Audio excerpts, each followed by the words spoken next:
Good morning, close to good afternoon.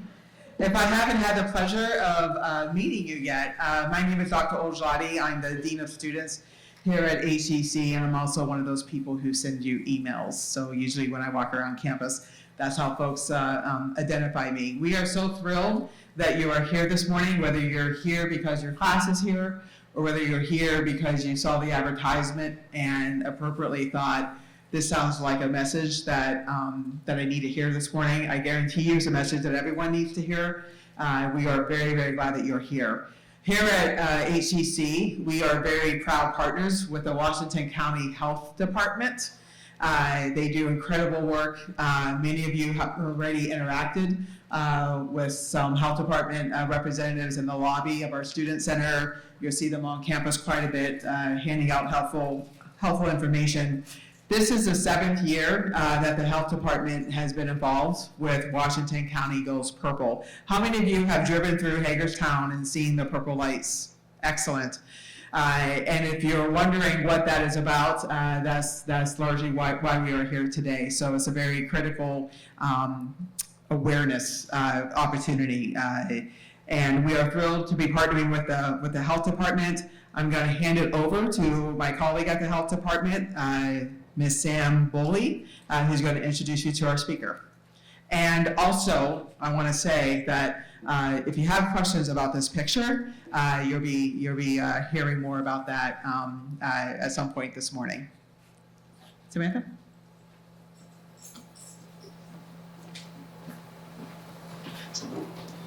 Good morning, everyone. My name is Samantha Boley. I work at the health department, and I'm also part of the Washington Goes Purple committee. If anybody is interested in volunteering or becoming part of Washington Goes Purple, please see me after the presentation as well. Fausto Castellanos is not your average counselor. As a clinical counselor, motivational speaker, and spiritual advisor, he brings a rare combination of professional expertise and lived experience to everything he does. Having overcome his own struggles with addiction, trauma, and mental health, Fausto embodies the belief that those who hurt the most heal the most. His work is rooted in the power of vulnerability and the conviction that there is purpose in pain. Fausto sees storytelling as a superpower, one that not only inspires healing, but also reminds people that they are not alone. From working with individuals experiencing homelessness to guiding high-profile clients, his approach remains the same: compassion, authenticity, and an unwavering belief in people's capacity to grow. Throughout his career, Fausto has helped tens of thousands in person and reached millions more online with his message of hope and transformation. His impact is a reflection of his genuine love for people and his gift for creating spaces where they feel seen, heard, and empowered. Fausto's message is clear: no matter where you've been or what you've faced, healing is possible and your story can change lives. Please help me welcome Fausto Castellanos.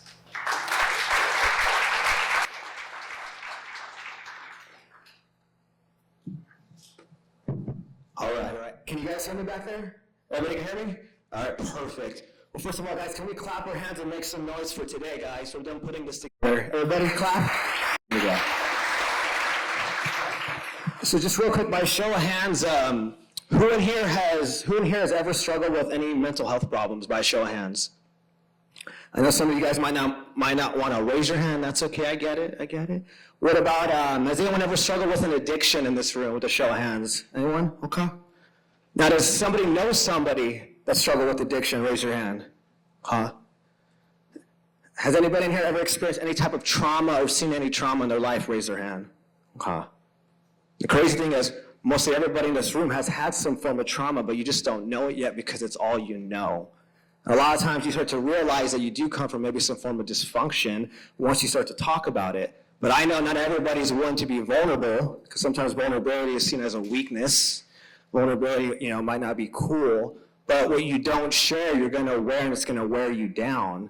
Just like a lot of people who struggle with depression, it's because you're trying to be someone that you're not, to be accepted, to be loved, to be a part of. Some of you guys might be going to college for something you don't want to do, but you think you're supposed to do because someone said that. And so that's why being able to open up and talk about your feelings and what's going on is so important. Because see, I was somebody when I was your guys' age, or I know there's different ages here, but the first time I went to college, I dropped out, lasted about a month. I would show up to college drunk all the time and tried again to go back to college. Did it for about 2-3 weeks, made some friends. But then all of a sudden, dropped, lasted maybe a month this time, but dropped out again because I was so afraid to admit that I got social anxiety, I got ADHD, that I got an addiction problem, and I'm just afraid. I'm afraid. I'm living in fear, but I couldn't tell anybody because if I told my guy friends that, they would make fun of me, I thought. Well, what kind of girl's gonna want to date a guy that's anxiety and driven by fear? So I would always mask it.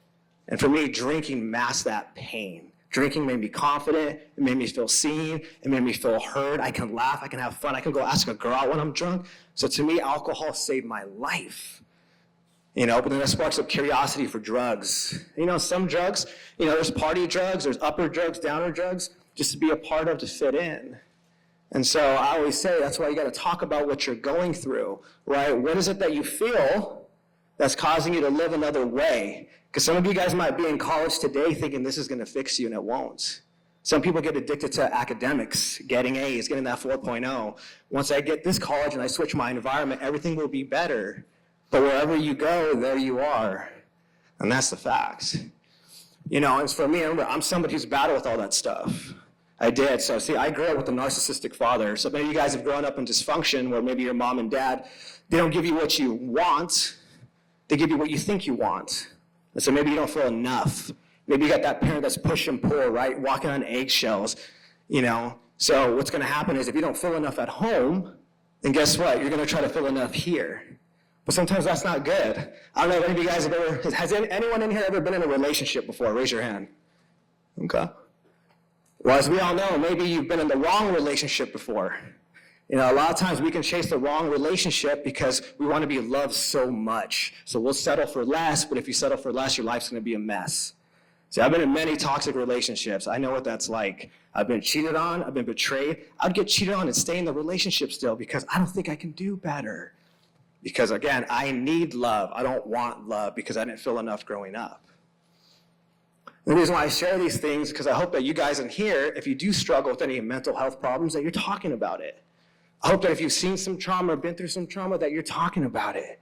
Or if you have an addiction, talk about it. And for people that think addiction is a choice, it's not. Addiction is a disease. It's a disease.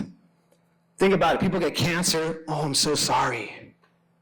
Addiction, they're just selfish. They don't care. They don't care about nobody. It's like, yes, they do. They actually care about people probably more than you. And that's why they hurt so much. So addiction is a disease. If you're somebody who has an addiction, just know it's a disease. Don't shame yourself for what you do. You know what I mean? You're doing the best you can with what you know. If you know someone with an addiction, I'm not saying that what they're doing is right, because people that are addicts could do some bad things, but learn to love them from a distance. Don't judge them, because they're already judging themselves. When it comes to mental health isn't a bad thing. If you have anxiety, hey, it's okay. Talk about it. If you need medication, take medication. If you need therapy, go to therapy, right? Do some meditation, eat right, exercise, do something for your anxiety. Don't let it control you. Take your power back. Like I said, if you have depression, talk about it. It's okay to be depressed, okay? Don't shame yourself for it. Because remember, what you resist will persist. So talk about the depression. Why are you depressed? Why aren't you happy? What do you think you need? Ask yourself those questions and stuff like that. If you guys don't have somebody you can talk to, the more you suppress your emotions and your thoughts, that suppression is going to become aggression. That's why you're angry. Maybe that's why you snap at people. Maybe you're like, well, I don't snap at people. Okay, well, that suppression is going to become depression. Maybe you're depressed because you're suppressing everything. How long can you live like that for? How many things are you going to try to do to escape that? And that was me right here. Like I said, I grew up not feeling enough. And so the first thing that I did was I started to become a chameleon. I started dressing ways that I wouldn't dress. I bought band t-shirts of bands I didn't even know because I thought that's what the cool guys do. I got certain tattoos that I would never get, but I got them because I thought it was going to make me more manlier. I got piercings I would never get because I thought it was going to make me more cooler. That was my first way of trying to cope with not feeling enough. So I tried being somebody else. Second thing I learned that if I'm funny, people like me. So I was a class clown. It's another coping tool. Humor could be a way that you're trying to cope. because you're trying to get a reaction from somebody to prove that you're enough. If they laugh at my joke, then I'm good enough. And then my next one was falling in love. I don't know about you guys, but I remember in middle school, my first girlfriend, I thought she was going to be my future wife. Man, I was in love. I'm sure you guys have felt that, right? The first one that you fall in love with? Man, I thought I was in love.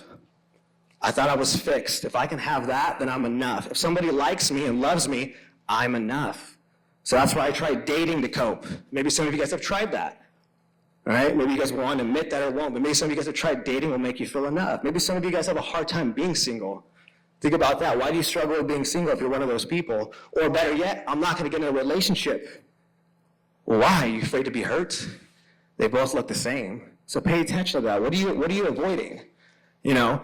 And then after that, you know, the biggest thing I got into was alcohol. Like I told you guys, right? Alcohol is my next fix. Confident, I feel seen, I can have fun, I can connect. I'm confident. I don't have no anxiety when I drink. So if you're drinking to avoid that, I know it works, but guess what? One day it's not going to work. It's not going to work. That's why some people drink a lot and have to drink more to get that fix. Now you're probably wondering, why was I like that besides my dad? See, I like to get very raw. Some people don't want to hear it because it may trigger them, but maybe someone in this room, it's happened to them. So maybe it didn't happen to you, but maybe the person next to you it happened to. Or maybe someone you know it happened to. Or maybe it happened to your parents, and that's why they act the way they act. You know, so one of my biggest things was a trauma in my life. See, when I was 7 years old, I was sexually abused by a boy. I go, that's a heavy thing to hear. You probably don't hear that stuff. But it happens. Studies say 3 out of 10 men it happens to. That people actually talk about. It's more like 8 out of 10 men it happens to, you know? And so that was one of my traumas that first happened to me that caused a lot of that pain inside. See, when trauma happens, a lot of times, if anyone's been through trauma, let me drink some water. A lot of times when trauma happens, though, we think it's our fault. So even though someone hurt me, I thought it was my fault. So if you have that trauma, talk about it. It happens to a lot of people. Maybe it's someone that you know it happened to. Create that safe space for someone to talk about. Because that trauma is a trauma that leads people to killing themselves. So if you ever had suicidal ideations, talk about it.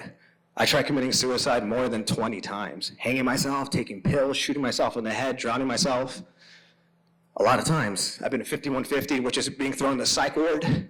I've been in there because I couldn't talk to nobody because nobody was creating that safe space for me to talk about. That's why it's important for all you guys to create that safe space for your friends. You may not have those problems, but maybe your friend does because it happens everywhere, you know? So that was one of the traumas. So drugs and alcohol also, if you're into that stuff, it helps cope with trauma. But then guess what? And again, I get raw and vulnerable again, right? Just throw some more vulnerability out there. And then I get molested for 6 months by my mom's friend. Stuff like that happens right under the family's nose, and they don't even know, right? Another problem. So if you have trauma in your life, it doesn't have to look like that, right? Trauma is not what happens to you. Trauma is what happens in you. That's why you can have a brother or a sister or a friend have the same situation happen, and one person becomes successful with a good life, and the other person destroys their life. Because it's not what happens, it's how you perceive what happens. So never try to downplay what happened to you. Oh, I didn't go through what he went through, so I shouldn't have any problems. No, it doesn't matter. Whatever happened to you, happened to you. If it hurt you, it hurt you. That's all that matters. So talk about it. If you don't reveal it, you're never going to heal it. I'm telling you that right now. You may not have problems today, but I guarantee you're going to have problems in the future. That's just called life, and life gets lifey. You know what I mean? We're going to get hurt. We're going to get hurt. And so that was one of the biggest reasons for me for drinking and using was to escape my pain of my trauma, to cope with my mental health issues. So that's why addiction happens, is to numb something, to cope with something. So talk about it. You know, and a big thing too when it came to, I think when it comes to suicide, right? Sometimes suicide's hard to talk about because how do you tell someone you're having suicidal ideations without them throwing you in the psych ward, without them judging you? The worst thing you can do is you open up to somebody and you ignore them. Don't do that because you may be the first person they're trying to open up to. Think about that. If they're finding the strength to finally tell you, they didn't just think about it, they've been thinking about telling you. Listen, care. You may not have the answer, but listening is the best medication that I know. Just listen to somebody. You know what I mean? And remember, the pain that you go through, you go through it so you can help other people through that pain. One thing is reading about what people go through, but when you lived it, you emotionally understand it, and you can be there for somebody. So be there for each other, you know? Be there for each other because they need it. You may save someone's life by just caring. And then one day you're going to need someone to care about you. That's all people care about. If you care about me, I'll care about you. You don't have to say it fancy. You don't have to look a fancy way. Just care. Caring is healing. Mom? So that's what happened to me, you know what I mean? It was me running away from my problems, not feeling I could tell anybody, so I just drank and I got high and I tried committing suicide. And I tried everything. Like I said, I tried taking steroids, thinking steroids was going to fix my problems. Well, it didn't. I tried getting more tattoos on my neck and everything. Didn't fix me. I tried making more money. Didn't fix me. I became a bartender. Didn't work. Became a DJ. Didn't work. Became a skateboarder. Didn't work. Became a bodybuilder. Didn't work. Became a videographer. Didn't work. Became a breakdancer, graffiti artist. What else did I become? Gosh, some more stuff. I can't remember. But I tried all these different personas. Nothing was going to fix me. I tried getting into Tony Robbins, trying to walk on fire and all that stuff. That didn't fix me. I tried doing the cold plunge. That didn't fix me. That stuff didn't fix me. Tried to get a hotter girlfriend. Didn't fix me. None of it fixed me. So as I'm going through all these things, trying to learn, right? Trying school, trying all these different things, nothing is working for me at all. So then in 2017, I was having 3 to 5 grand mal seizures. Anyone, by show of hands, does anyone know what a seizure is? Okay, so you guys know. So grand mal seizures is like the worst one. That is like the worst one you can get. So basically, it got so bad that I was having 3 to 5 a day. It takes about, 10 to 30 minutes to kind of come back to, or you have your memory back, and you're like, okay, I kind of know where I'm at, I know who I am. Because you lose your memory, you throw up, I bleed from my nose, I seize out, and for about 30 minutes, I have no idea who I am. I was having 3 to 5 a day. And I was so out of my mind that I would put pillows around me like this, put a DJ speaker on my door, and play music really loud in my room so my family wouldn't hear me seize out. Think about this, that's crazy, right? There might be people in this room that it's happening to right now you don't know, because guess what? None of my friends knew what was happening to me. We're really good at hiding things. Because remember, we're afraid to let people know because we don't think people care.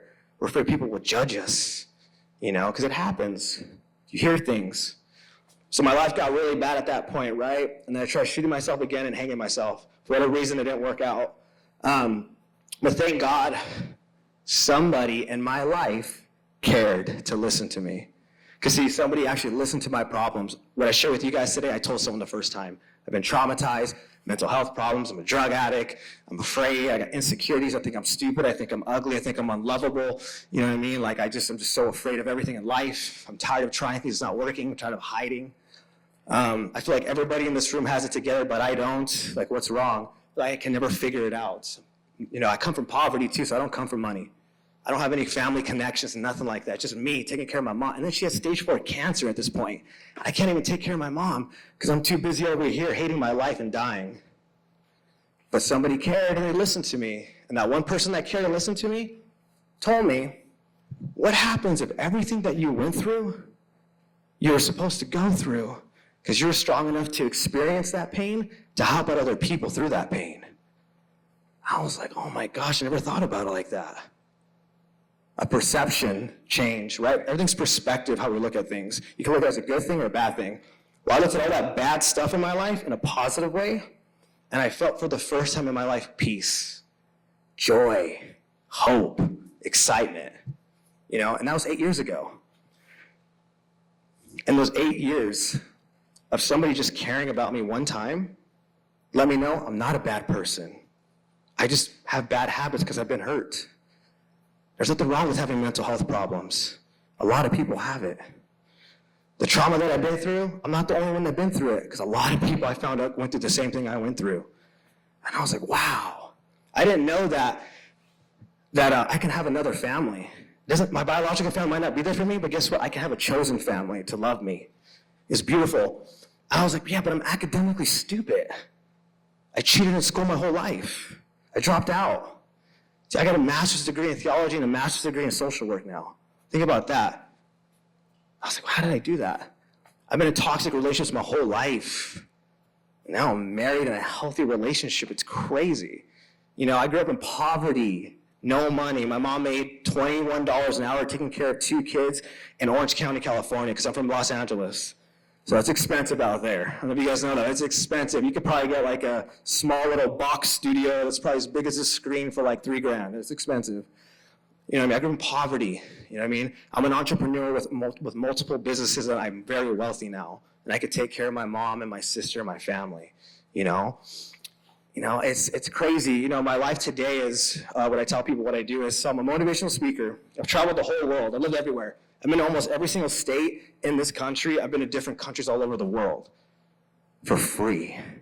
I get flown out everywhere, you know? When I went to school to be a therapist, and everyone that's here, is anyone here trying to be a social worker, or a therapist, or help people? Psychology people in here? Okay, perfect. So for me, I chose this concept. I said, man, I want to be the first, or not the first, but I want to be a free therapist. How do I do that? And so I became a person that I give out free therapy wherever I go. I have a tank top and a t-shirt that says I was sexually abused, addicted, and suicidal. And I wear it wherever I go, like a street-level Marvel character. And anytime someone needs help, they get it for free.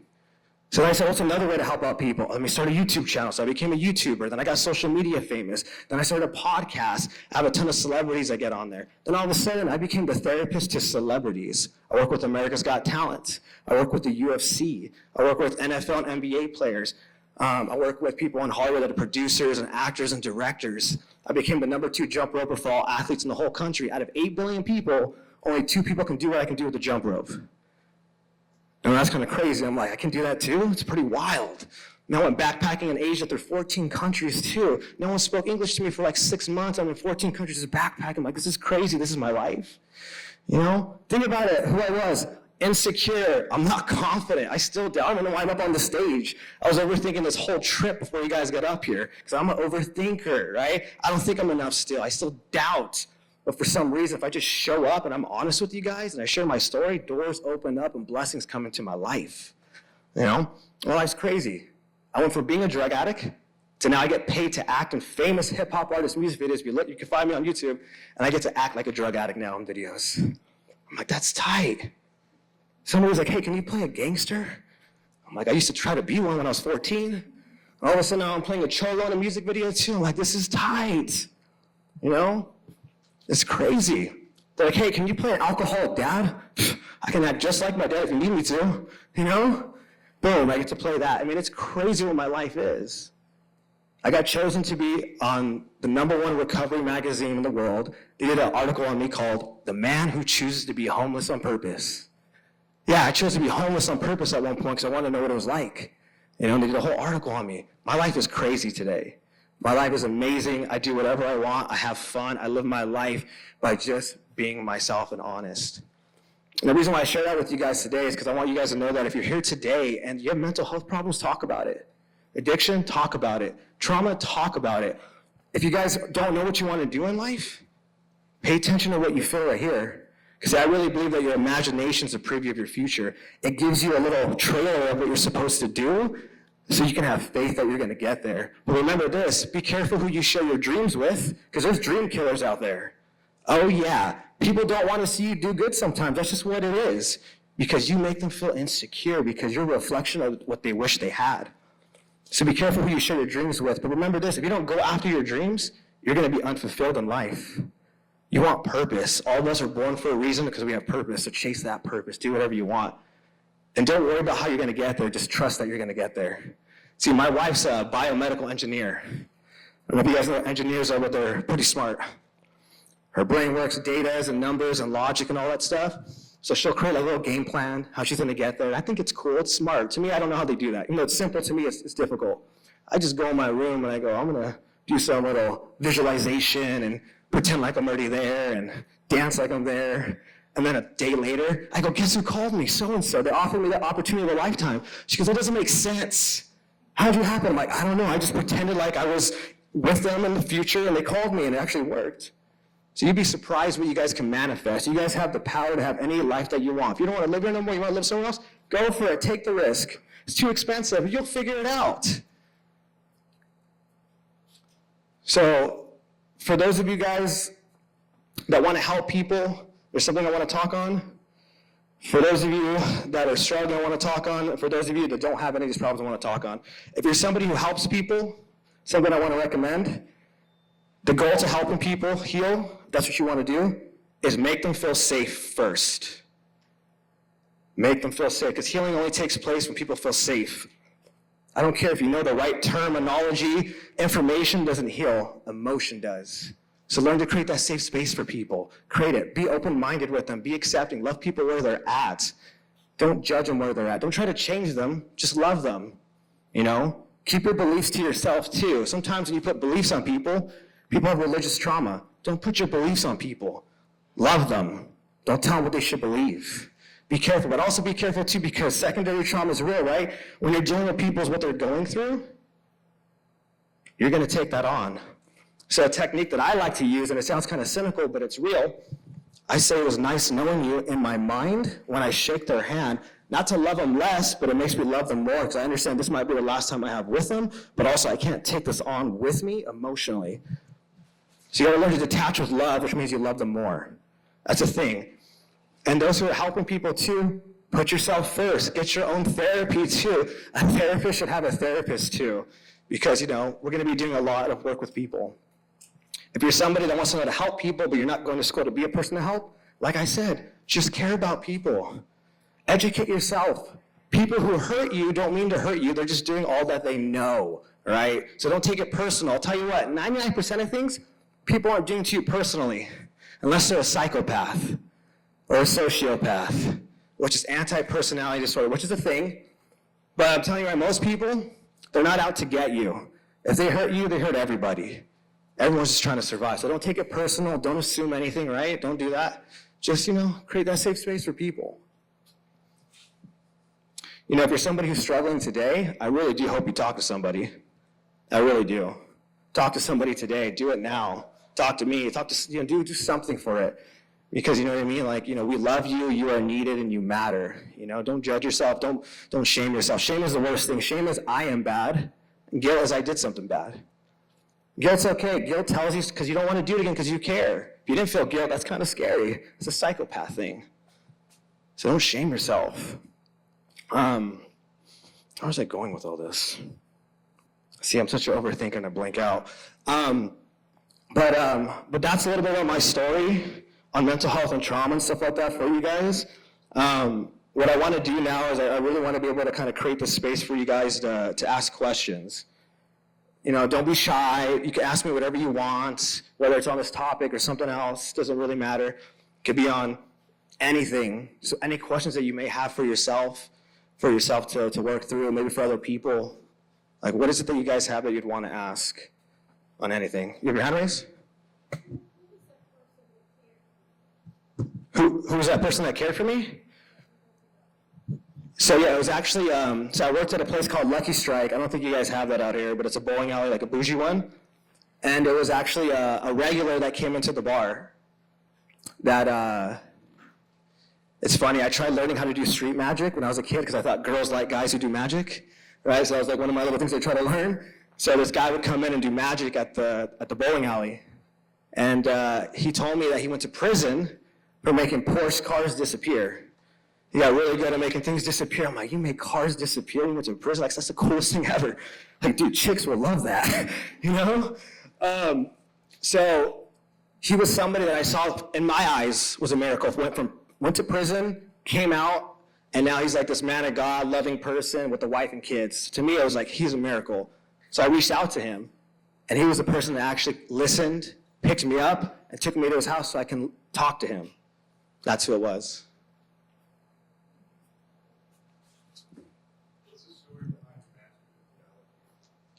What's the story behind it?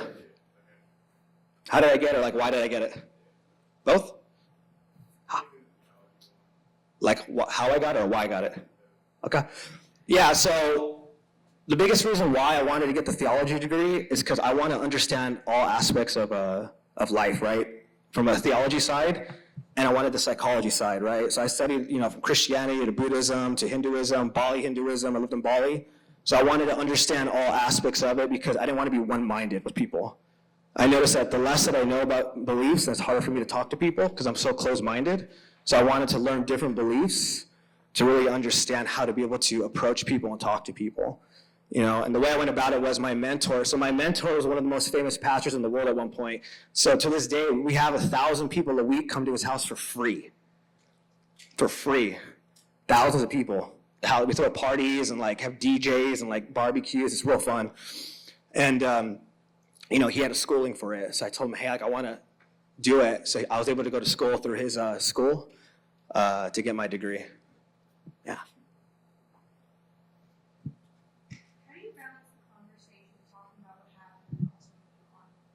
Oh, that's a good one.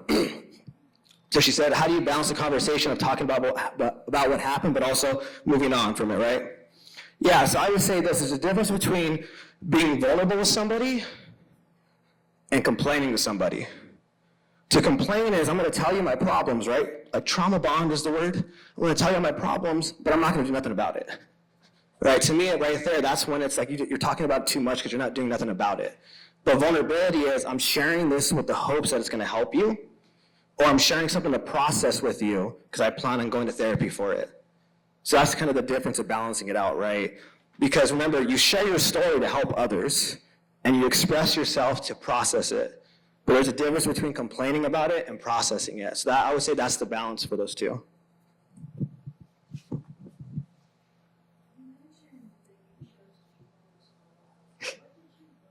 Yeah.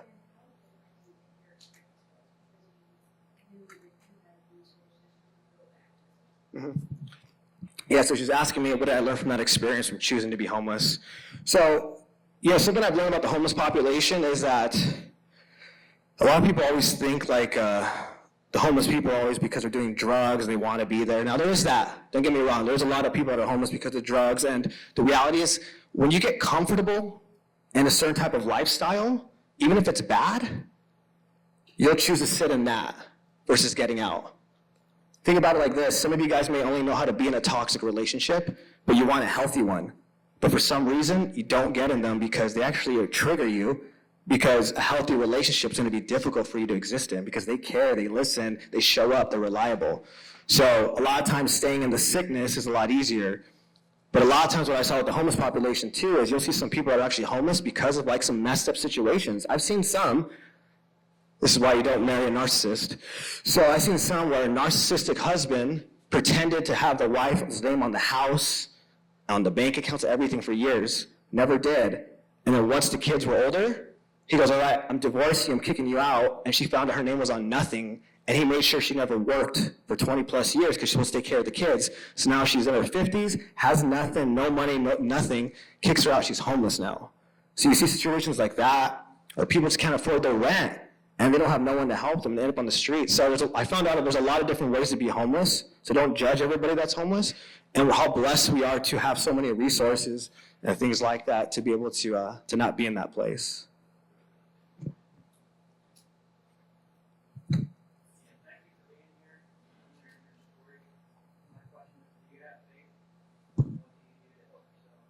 You said, do I have faith?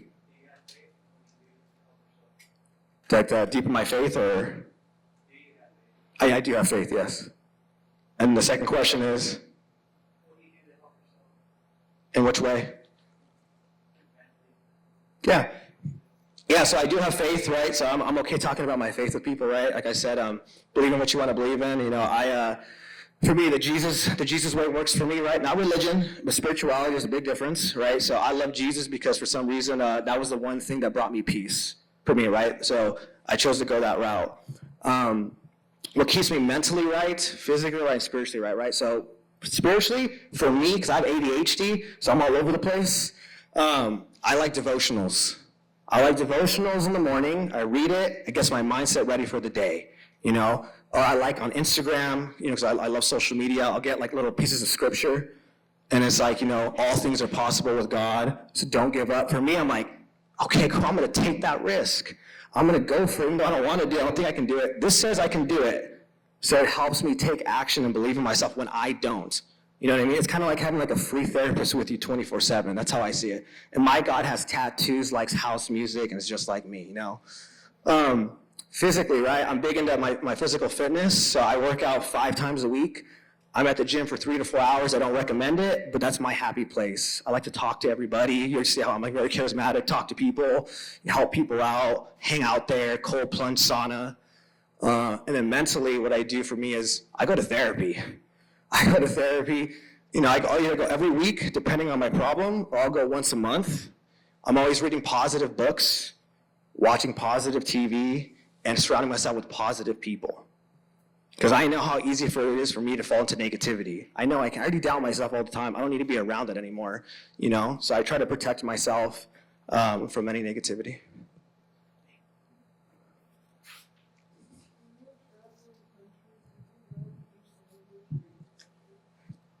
Okay, the question was, when I was backpacking through 14 countries, did I learn each language? So I learned Indonesian. I did learn Indonesian. So Bali was my hub spot, right? I wanted to go to Bali because I saw TikToks on it. So I was like, I want to go to Bali. That sounds cool. So I did learn Indonesian, but I did not learn the other language. It was hard because I did Japan, South Korea, Hong Kong, Thailand, Myanmar, Sri Lanka, India, Maldives, Malaysia. I know I'm forgetting something. I can't think right now. Some other countries I can't remember. But it was very difficult to learn those languages sometimes. Some of them were harder than others. But it was a really cool experience. Imagine nobody speaking English to you for 6 months. It's just you in your head. Oh, that was crazy. Well, could someone have their hand raised there? I'll go to you. I want to say thank you to you. I'm going to hear you speak of sincerity at Washington Goes Purple. And I'd like to say thank you for you speaking the past Saturday. And you were able for me to be able to forgive my sister who's now deceased, who molested me. And I was able to write a poem about it. And you helped me. Thank you. Love you, buddy. And see, I appreciate you being vulnerable, right? Again, that just shows you that when you share your story, you never know who's listening, that it may really impact their life and probably change the trajectory of his life for the rest of his life. You know what I mean? And that's why our vulnerability saves lives. And sometimes if you feel alone in a room full of people, which I know that feeling, it's because your lack of vulnerability is causing that. Because vulnerability creates relatability, which leads to connectability, and connection is the opposite of loneliness, addiction, mental health.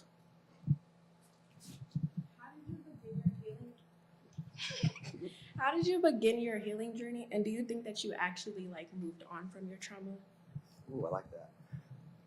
Yeah, so the way I began my healing journey, right, for me, being an alcoholic and an addict, for me, we're blessed to have a thing called AA.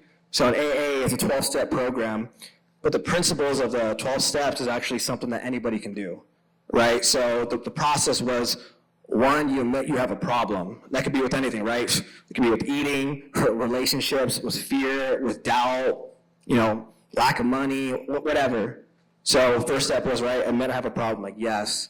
2 is to come to a place of thinking maybe something bigger than myself exists that can help me, right? Whatever you want to call it, higher power, God, universe, karma. And then the biggest thing was, it's called a 4-step. So a 4th step in recovery, which anybody can do, is you got to write out a list, pen to paper, of all the resentments you have, people, places, and things. Because what you resent in life is what keeps you unhappy in life. And what keeps you unhappy in life makes you act with some bad habits in life. And how you act is what you're going to manifest. So I learned that me being mad at my exes, right, for cheating on me and lying to me and betraying me, which is, I get that. We could be mad, we get hurt. But I had to realize that like attracts like. I'm toxic too. I have a part in it. So I had to let go of that, right? Because remember, what you don't forgive, you become. You may not do what they did to you exactly, but you're going to carry that pain. And that's why you notice those who love you the most trigger you the most. Usually the people you date see the ugliest side of you. You know what I mean? Because they're so close to you. And so the healing journey, forgiving my exes, forgiving my dad, knowing he did the best he could with what he did. Again, doesn't make it right. It doesn't justify it. Forgiving my abuser, which is a heavy one, but my part was just holding on to the pain of being abused. Because I hold on to that pain of being abused, I can't trust men, I can't experience intimacy safely, and I don't feel love anymore. So I had to let it go, not to make it right, not to hang out with them, but so I can experience these positive things. And then I have to look at my behaviors, which was people pleaser, liar, social anxiety, insecure, I exaggerated, I avoided, bad with money, irresponsible. I had to look at my behaviors to change. And so that process helped my healing journey. And then the second part, you said, how do you know if I really let it go? So what I learned, if you want to know when you've forgiven somebody, usually I'm not saying you have to, but some people you might run into, usually if you run into them again and you don't feel anything, then you know you've actually let it go. Another thing is if you're not getting triggered by people anymore that remind you of that thing or that moment. So for example, my wife would trigger me when she tried to help me because my dad was so critical to me and said everything I did was wrong, and he was so violent that I would take somebody trying to help me as attacking me. You see what I mean? And I'm snapping at her. And she's like, dude, what's wrong with you? Like, I'm just trying to help you. Like, I'm just trying to help you with the dishes. Something so simple. And then I realized I need some more healing to do. And then I would go to my therapist and say, hey, I need to do some more forgiveness towards my dad. Like, what can I do? And so one big thing I recommend to everybody is EMDR therapy. Does anyone know what EMDR therapy is in here? Okay, not that much. Okay, perfect. I'm going to explain it. The way I explain it, imagine going back to your childhood memory. That was, where you got hurt, something happened, and you erase that memory as if it never happened, and you put a healthy memory in there. And now who would you become today if that never happened? So for me, I had to do some EMDR therapy on my dad being abusive, which then freed me to the present moment where I'm like, oh my gosh, like I'm not afraid of authority figures anymore. I don't freeze when I'm in fear. You know what I mean? I don't want to avoid everything all the time. I have less anxiety. This is so weird. To the point where I remember going to Starbucks after EMDR therapy, and I was like, damn, Starbucks looks pretty cool. I get why people come here and get coffee. It's crazy how trauma will literally change the way you see everything and experience everything. So that's how I started my journey. And I added a lot of therapy, self-development, breath work, yoga. I mean, I tried everything just to see what works and what doesn't. Thank you.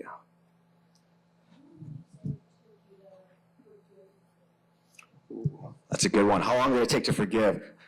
I want to say I think it's like a journey, right? I think forgiveness is kind of like an ongoing thing. I will say, for me, I did this thing called inner child meditation. I remember you guys have Target out here? Okay, so I was parked in front of a Target like at 1 in the morning, right? I wasn't doing anything bad, it was 1 in the morning, and I played an inner child meditation. And the inner child meditation was on YouTube, and I was in my car, and it was a visualization one where it shows me jump on a timeline. So it was like 2017 that year, and then I go all the way back to 1992 when I was born. And it was like jump on a timeline and go back to a traumatic moment. So I visualized myself going back to that moment being abused. And it allowed me to watch it happen, which is heavy. But I was an adult, and I saw my younger self. And I was able to grab my younger self up like this and hold him tight next to me and say, hey, it wasn't your fault. I'm here to protect you, though, now. No one has to hurt you no more. And I remember just crying like crazy. And that was like one experience of like, what was that? Like, I felt lighter that day, and I felt different that day. So to me, that was like one of the first moments of really healing from it. And then it was just continually sharing my story. And every time I helped out another guy or a woman, and I felt like, wow, I did go through that for a reason. It wasn't for nothing. It kind of made it easier to forgive a little bit more. But I would still have moments of like, you know what, no, F this. Like, this is not working because of this. If this never happened, this wouldn't happen. But then when I would get past it, I was like, okay, wait, never mind. Maybe that's not going to ruin my life forever. Okay, I'll let it go a little bit more. So it's like a process. Like, don't put any pressure on when or how. It's just be willing. And usually the better your life gets, where you thought that thing would mess you up forever, the easier it is to let go of things. That makes sense. Yeah. Someone else? Yes. So you said that you got tattoos to feel cool or whatever. Tattoos are such a personal thing. How did you choose those tattoos? And do you look at them now, and is it a reminder of where you don't? I love that. So, okay, tattoo question. So, when I was 14, I don't know if you guys have that. When I was 14, I had that friend with a tattoo gun. That was a tattoo artist. Free tattoos. Who doesn't want to get that? So I remember, again, my mom was a cool mom, right? So I'm like, guys, we're going to drink beer and get tattooed. Like, how cool is that? So the first one I got, I was blacked out. So I didn't choose what I wanted.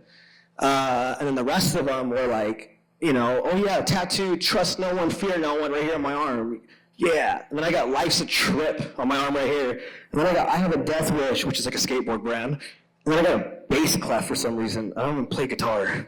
Oh, the worst one was I got a spider web on my hand, and the guy literally shaded the whole thing black. And I'm like, why is it all black? He goes, oh, don't worry, bro, it's gonna fade. I'm like, oh, cool. Well, it didn't fade. So I had a black triangle on my hand. And so when I was 18, I worked at a skate shop, and the tattoo artist comes into the skate shop, because the tattoo shop was next door. He goes, dude, your arm looks shitty. I'm like, I know. He goes, tell you what, I'll fix it for you if you give me free skateboards for my son. I said, deal. So this was all freehand. So my whole arm is all freehand. I didn't choose this, he just did it, because my arm was so bad. So that's why some of it looks really dark, but that was his style. This one too is a cover up. It was so bad that they had to do a whole Reaper over it. But, so thank God that guy made it better than what it was. But now I do look at it in a sense of like, you know what? I don't regret any of it because it tells my story of where I come from. But don't get me wrong, there is times I'm like, man, I wish I had more space in my body. Because see, I'm an anime guy. I'm complete opposite of this. I don't get it. I get more like anime stuff. So my throat is actually Dragon Ball Z, which is actually me. That's more me.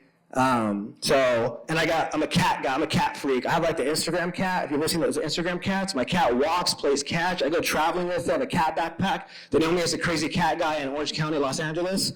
So I have Cat Rushmore on my back. So Mount Rushmore, but all my cat heads are on it like that. Like that's me. Yeah, but I don't regret any of it because, like, for example, I have a tattoo right here. You can't see it maybe. It's a violin and a champagne bottle. That was with one of my ex-girlfriends because I thought we're going to be together forever. And I remember somebody says, never get a matching tattoo together. That relationship's going to fail. Oh boy, it failed. And I remember I went to my tattoo artist all crying. Cover it up, she broke up with me. She cheated on me with a coworker. And my tattoo artist goes, well, how about you just keep it? And don't let that control your life. That you can have that, but still overcome it. I went, I like that. The funny thing is, not gonna lie, I kind of stalked her recently. It's been like 8 years. She still has it on her arm. I'm just gonna say that she still has it. When did you know that you needed help, and was it hard for you to accept it? Yeah, that's a good question. So she asked, when did I know I needed help, and was it hard for me to accept it? I believe I knew I needed help probably since like elementary school, right? But again, there was no language to like ask for help you can talk about. I didn't know what was happening. I didn't know. I just knew I felt uncomfortable all the time, very anxious, because I have an anxious attachment style. So I would say I've always kind of known, but I think it really became prevalent when I started getting really scared of like, dude, I'm gonna kill myself. Like I'm gonna do it. Like I couldn't see a minute into the future, and that's when I was so scared because I started going like, oh my God, this is why people killed themselves. Like I get it. And it was hard to talk about it because I felt, again, I grew up in an environment where no one really cared. So I was just so afraid to open up to people. And I think I have opened up to people and they kind of like dismissed it. Like, oh, you're lying, you're being too much. So it was really hard for me to kind of open up for it. But I'm just happy that I opened up about it to the right person to get that help. Because now I can call anybody at any time. Like my wife gets all jealous. She's like, you could just call someone at 1 in the morning when you're having a bad day? I'm like, yeah, like that's awesome, right? She's like, I have to like schedule it in my like Google Calendar with people like 3 weeks out. I'm like, that's crazy. How are you gonna survive for 3 weeks? That would be crazy. So there is people that do care and keep those people close. A lot of what you went through sounds unfortunate, like what I went through. And I can go from the point of accepting the trauma to try and move past it and live your life relatively normal different. Yeah, that's good. So what he was saying, like being vulnerable, right? Similarities in stories. How do you accept it and kind of like move on with it so it doesn't really affect your life, right? So one thing, just know that acceptance. So first first step of healing, right, is talking about it, right? Like you just said, yeah, similarities. Okay, see, he was vulnerable. Second step is going to be, how do you accept it, though, right? Because you can't change it, right? So acceptance is the first step after awareness to heal. Remember, accepting isn't like solving the problem. It isn't even taking action. It's just, I'm choosing to accept that I can't change it. Now, the next step that I believe is so powerful. So I believe there's some things in life that we view as humans as unforgivable. I get it, right? There's things, bad things happen, right? So then how do you learn to live with it, right? Because you can't change it. So I'm aware of what happened. I talk about it. I'm going to choose to accept it because I can't change it. Now what's next? From my experience, I say you have to give it meaning. You have to come to this idea that this, as bad as I hate this, as much as it messed me up, I have to believe somehow, some way that there is meaning to this so I can actually learn to live with it and not let it define me, but let it refine me into a better person. And so for me, that's what I had to do. I had to tell myself, this happened to me because I'm supposed to help other people with it. Is that true? I don't know. But when I choose to believe that to be true, I'm able to live with it another day, right? And then when I help out somebody with that story, whether it's a one-on-one, passing by, like if you were to talk to me, and I see that it helped you, it helps me be able to live with it a little bit more and live my life. But just know, residue of pain will never leave.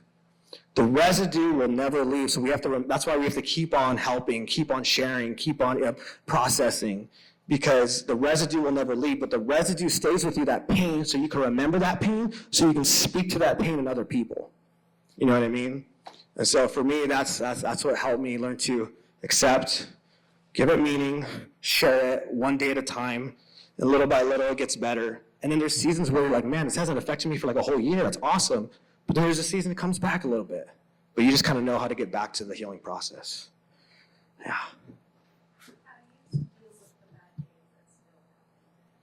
Oh, that's good. So the question was, how do you deal with the bad days that still happen? Because you're right. I know I'm sharing all this positive stuff and like, oh, like this. But the reality is, we know how life is, right? Life is kind of like a relationship, right? You have the honeymoon phase. You know, the honeymoon phase when you fall in love and you're like laughing at all their jokes and, you know, like you're just laughing, like, oh my God, I love you. You know, you call me, but you hang up. No, I'll hang up first. You know, stay up all night talking. You're like, you know what? I don't really like sports, but I'm going to watch it with you, you know? And after the honeymoon phase is over, I hate sports. You're annoying me right now. Pick up your damn clothes. I don't want to talk to you all night. I'm tired. That's how the healing process looks, right? But also relationships, right? You have honeymoon phase, you have that phase, but then you have those phases where, you know what, again, now you're back to like, you know, we had so much fun, but yeah, we get into a little argument. We had a great weekend. This week was hard. So that's how healing is too, right? It's a journey of ups and downs, right? A lifeline is like this. That means you're alive. When a lifeline flatlines, it means you're dead. So on the hard days for me that I get, even before this trip, I was struggling for 2 months trying to do a month worth of work to come on this trip. And what I do for me, one is I work out. Workout's how working out helps me out a lot. I put my Spotify on, write some house techno music, or I put some heavy metal on in Linkin Park, and it's like, yeah, work out. I eat healthy, because I know I have ADHD, so I do a low-carb diet, I do a keto diet because I have ADHD, so it helps me not overthink as much. So I do those two things, have a therapy session to just word vomit to my therapist, and then I have friends that I'm close with that I just talk to as much as I can. And they give me the space to kind of process it. And I just do that constantly. You know, it's because the hard days are there. I had a time where I had 5 years sober, making a lot of money, working with a lot of celebrities, great life, car, nice place, and my cousin died at 24 Hour Fitness in a freak accident. There's no men in my family because they're all on drugs, or, you know, I'm Mexican, so none of the men stay. And my cousin died at 24 Hour Fitness. Within 24 hours, it happened. Healthy, in her 30s, a nurse, seizure at the gym. We go to the doctors. She's brain dead, pull off a life support in 24 hours. And I'm trying to be like the man in the family, like, okay, Mom, are you good? My cousin, are you good? My auntie, are you good? Her kids, how are you guys doing? And as I leave the hospital, I have a seizure, and I'm brain dead for a month. I don't die. I come out of that seizure, and I'm like, what just happened? Or I come out of that brain dead, I was like, what just happened? am I going to die too now? Well, am I going to be able to be a therapist again? I go to the funeral. I'm praying. I don't know what's happening right now. I go into the funeral to see my the open casket. And the guy who raped me when I was 15 was there. I haven't seen him in 15 years since he did it to me. My rapist is right there laughing with my mom, and the dead body of my cousin's behind him, and my aunt's crying because she lost her daughter, all in one image, you know? And then after that, guess what happens? A week later, my aunt has a seizure in the room, brain dead, dies, and I have to see my abuser 2 more times. So life, even if you do right and live right, like things still happen, right? So when life gets lifey like that, sometimes it takes months to work through that thing. But as much as I didn't feel right and I was angry, don't drink over this, don't get high over this, don't kill yourself over this. It won't solve anything. I want to do that because it's the faster route. Don't just try to sleep around. Don't just try to spend a bunch of money and do dumb shit because it's going to fix you. Go to therapy. Complain. I was like, oh, I'm angry. I'll go to meetings. Recovery's fake. Go to church. God's fake. But I kept on showing up. And 6 months down the road, finally, it all clicked. And what clicked for me was, Fausto, you're saving the whole world as the hope dealer, and you're all over TV, and you're the #1 YouTube channels in the world, and all this cool stuff you're doing, but you don't make time for your mom or your sister, and your family's dying. Get your house in order.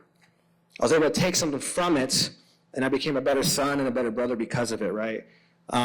So for me, it's just still do the things you're supposed to do, even if you don't want to do it through the process.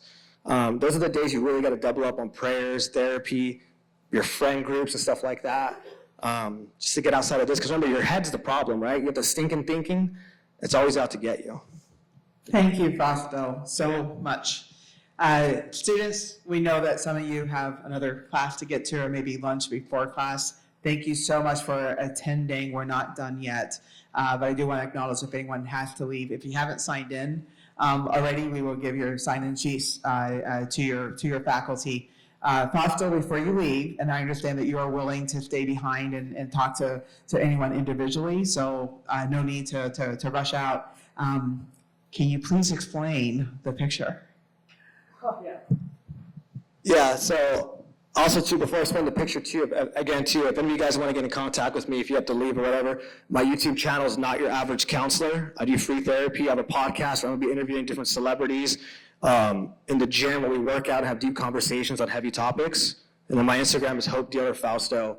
That's a good way to get a hold of me. I always answer, and it's me. But yeah, this picture, so in this picture, I got really big into raving when I was 14. That was me. I found love, like I said, with like ecstasy and going to raves. And so right here, I think I'm like, I don't know, 15, 16, I can't remember. But I used to go to these underground parties where we used to dress like, you could dress like in weird costumes and wear, they called it candy before, like glow sticks. And they'd be like in warehouses or deserts for like 3 to 5 days. You know what I mean? The whole point is to kind of hide from the cops. You could do whatever you want. You know what I mean? It was a lot of fun. And right here, you see me, I took a bunch of methamphetamine and ecstasy and cocaine and NOS, and I started dehydrating so much that I started bleeding everywhere out of my nose, all over my body, and I thought that was the most coolest thing in the world, so why not make myself bleed some more while I'm dancing, shuffling to some techno music, or I think I'm shuffling, and just wipe all the blood all over my body and dance with people. And so that's what all the blood is there for, is that. But so it is real blood. Yeah. That's not, I was that crazy party guy. Nice guy, but I was that crazy party guy. So that's the blood on there. You know, I was going to use another picture, but I didn't have it. But I fell down a 20-foot ditch. I overdosed on 20 pills of ecstasy, fell down a 20-foot ditch, and the cops found me, and they had to arrest me and take me to the hospital. But I couldn't find that picture. But similar to that. So that's what that means. Now, any questions?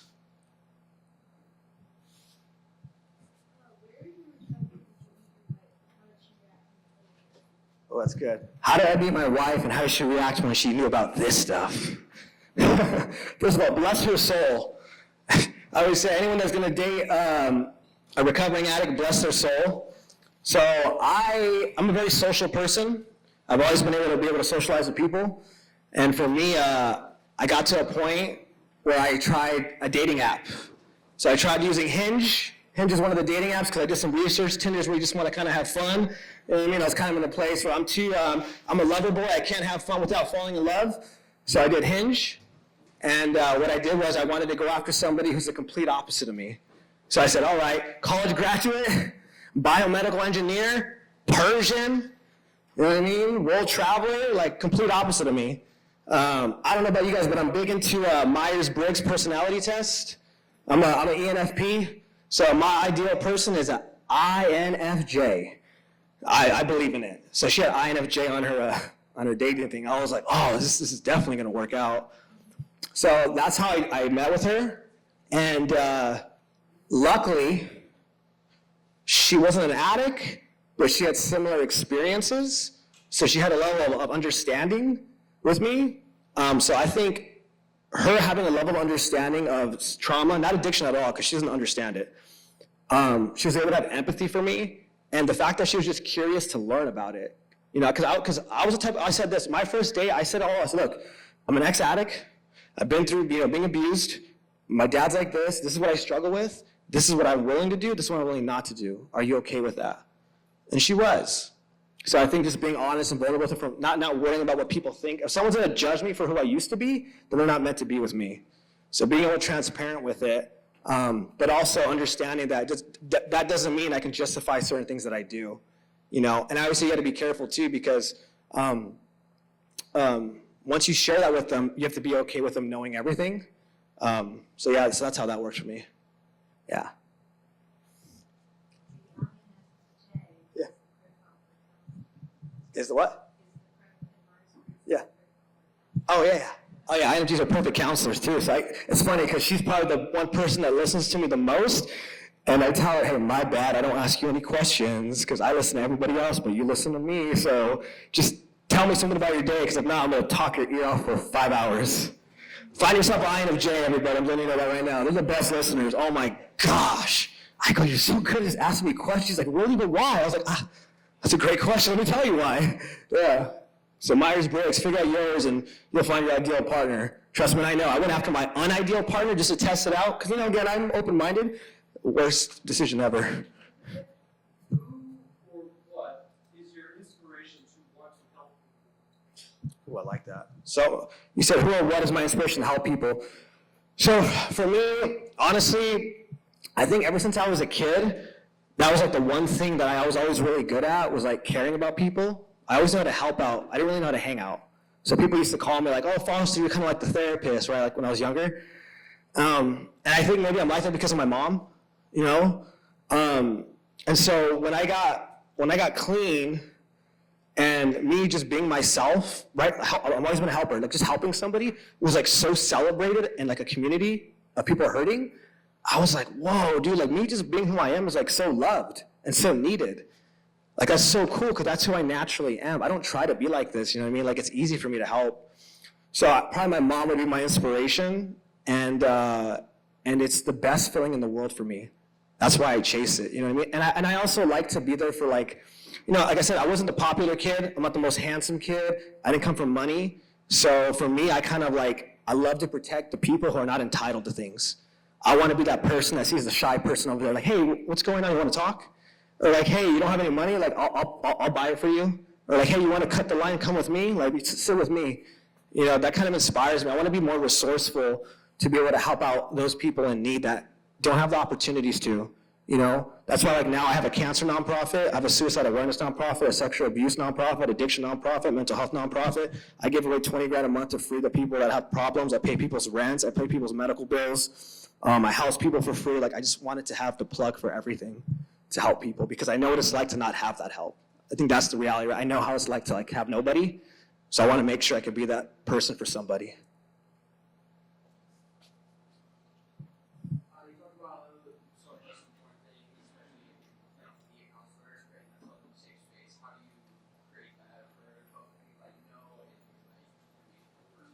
Yeah, I love that. So yeah, how do you create that safe space for people that you know from a counselor's perspective, right? Are you talking about working with clients? Or just in general? In general, yeah. Yeah. So how do you create a safe space for people, right? Whether you're working as a therapist, a counselor, social worker, or just, you know, for people. So here's the key. What do you think is the number one thing people want to hear?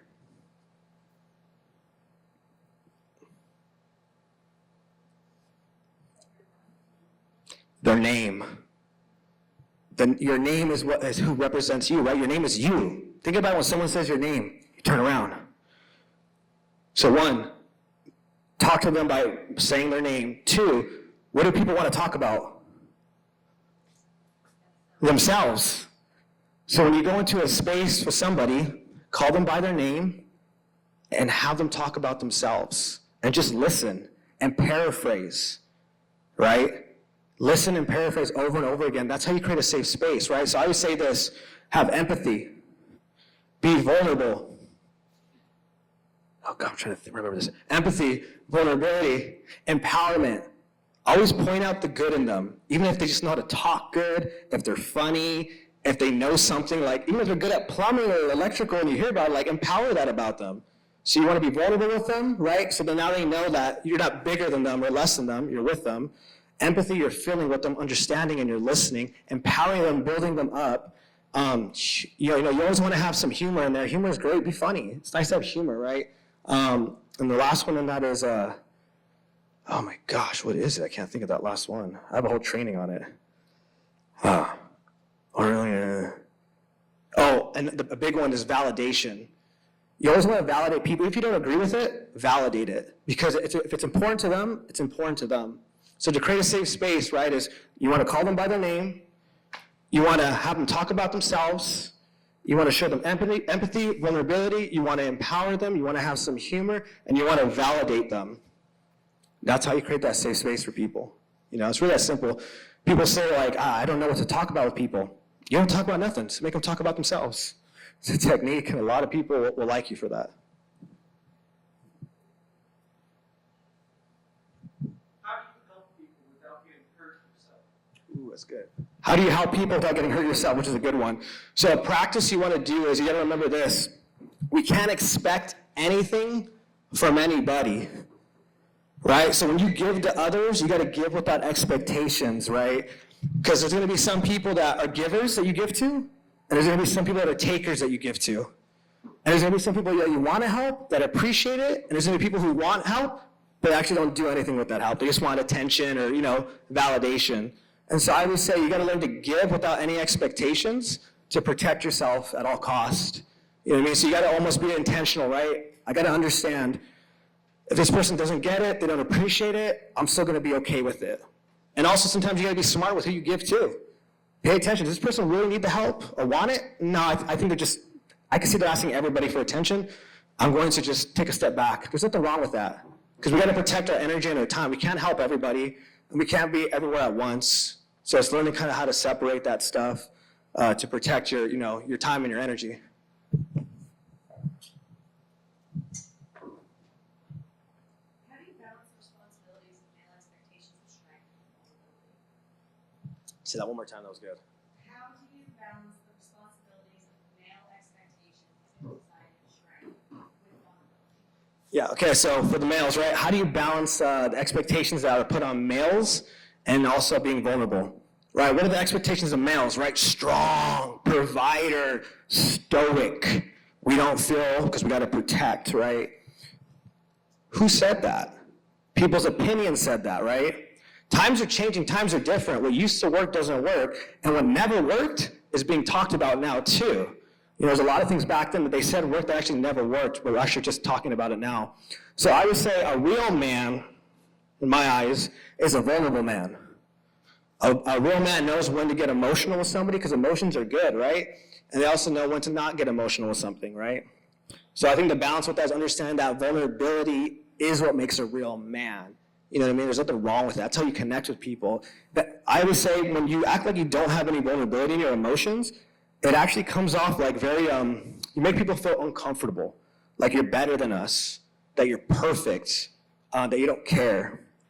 I remember my therapist said, because I'm always happy, I always say I have people call it like RBF, I'm like, I have resting happy face, right? I'm like a golden retriever. And my therapist says, you make people feel uncomfortable that you're always happy. I was like, what do you mean? Because that's not reality. It's okay to not be happy. So I had to learn to still be okay with sharing that I'm not happy sometimes. And so, I think the difference is understand that vulnerability is what makes a real man. So be vulnerable, right? You know your place, when to be vulnerable and when to not be vulnerable, right? You don't want to act on emotions, but it doesn't mean you can't express your emotions. There's a big difference.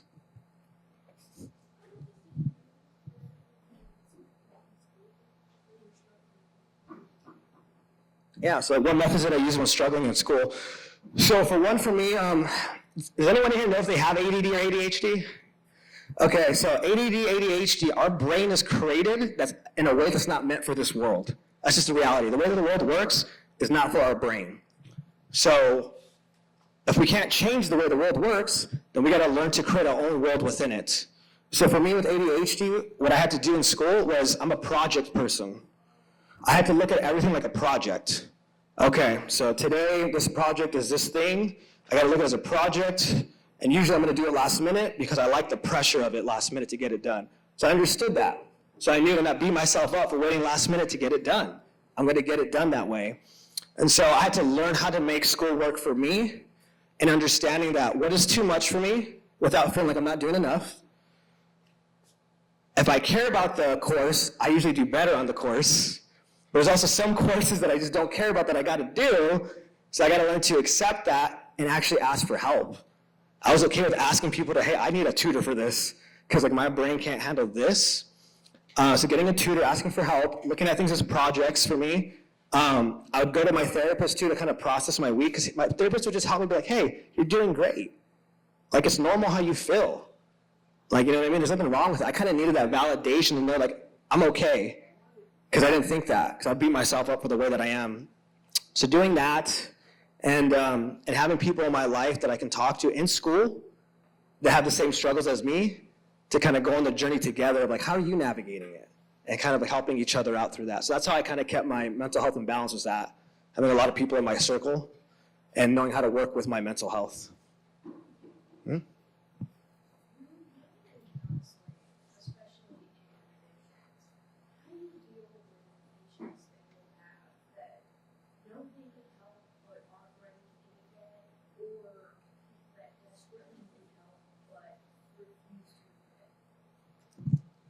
Yeah, so when you're an addiction counselor and you get people that, that don't want the help, right? Like, how do you help those people?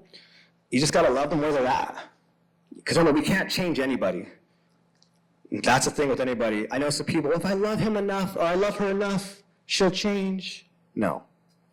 So when it comes to working with people too in addiction, right? If they don't want the help, then you can't help them. But if they are your client, right, for whatever reason, because that's what happens sometimes, you're going to get people who don't want it, then you just learn to kind of love them where they're at, work with whatever they want to do, and not take it personal on you like you're not doing enough, right? Because when you try to help out the people who don't want help and you try to figure out how to help them, you're going to start questioning your ability to help people, and then it's going to backfire on you. And then the people who really want the help are not willing to do the work, same thing. Hey, you're saying one thing, but your actions are saying another thing. So when you're ready, I'm here. And that's kind of where you got to separate it, right? We're not going to win them all, which is unfortunate. And usually when you work in addiction centers, you get people who have to be there for legal reasons. You get people who just want a bed for the day to get away. And so when you have your own practice, though, it's different. You have people coming to you paying to be there. So most people actually kind of more want it, if anything. So it's a little bit different. So yeah, it's just about knowing that help those who want the help and love those who don't want the help. Meet them where they're at so you don't burn yourself out. Because compassion fatigue is different than burning out. Remember that. Compassion fatigue is emotional.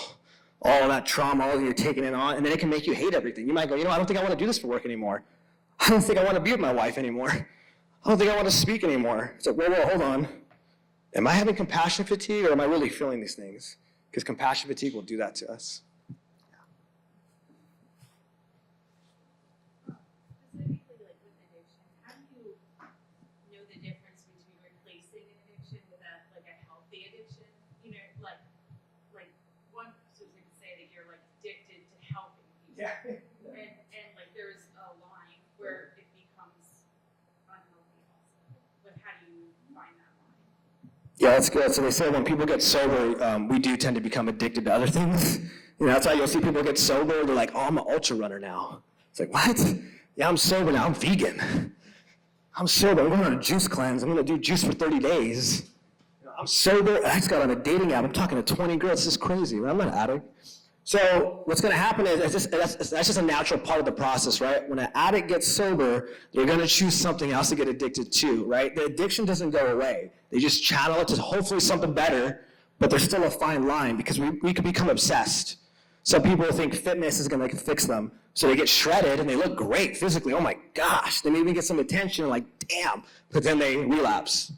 So I always think the fine line for everybody is, and I go, hey, just be aware, pay attention to, is this starting to become your next obsession? And if it is, take a step back, examine it, right? And maybe you got to slow down a bit.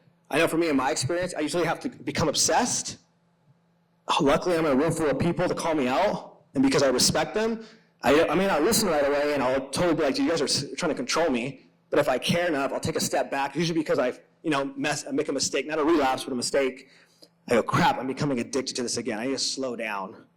So it's really just like a juggling act. I feel like it's constant that you try to do, but letting people know to be aware of, like, make sure that's not your next addiction and stuff like that. So that's how I kind of try to separate it from me. It's like that. But it's going to happen. It's just in our nature. Like I said, when you're an addict and you date a normie, you see how crazy you really are. I'm like a ping pong ball in my house, bouncing over here. I call this person in the microwave. Oh, I'm gonna go make my bed right now. Make my bed. Oh, you know what? I gotta go on Amazon and get this thing. I'm gonna be a DJ now. I'm gonna buy DJ equipment again. Oh my gosh, I gotta go to the gym. Okay. Oh, what was that? Yeah, we'll hang out next week. You know. And she's just like, dude, what's wrong with you? It's been like 1 minute. I'm like, what do you mean? You know what I mean? So it's in our nature, but we just got to do our best with navigating it, right? It's like a person who's diabetic, right? You're gonna have to, take insulin. Be careful what you eat. Similar concept. Just don't pick up and don't drink again, and we'll be safe.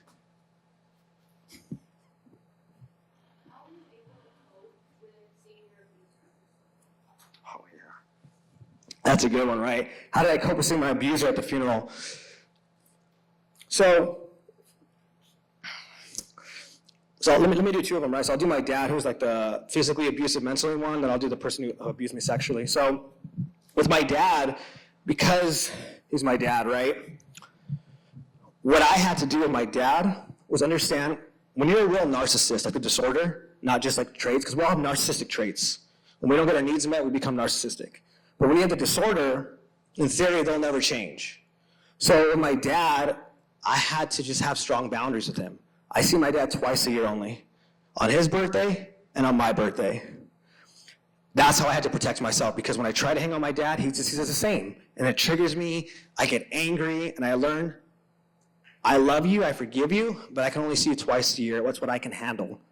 And I have to prep myself to go into those things, right? Because I understand he did the best he could with what he knew, but also I'm not gonna deal with the way he treats me, So 2 times a year I can see him. And then the more time I get, the more I understand how messed up he really is, from my grandma, how she was, how his brother treated him. He was abused, so I have compassion, but boundaries.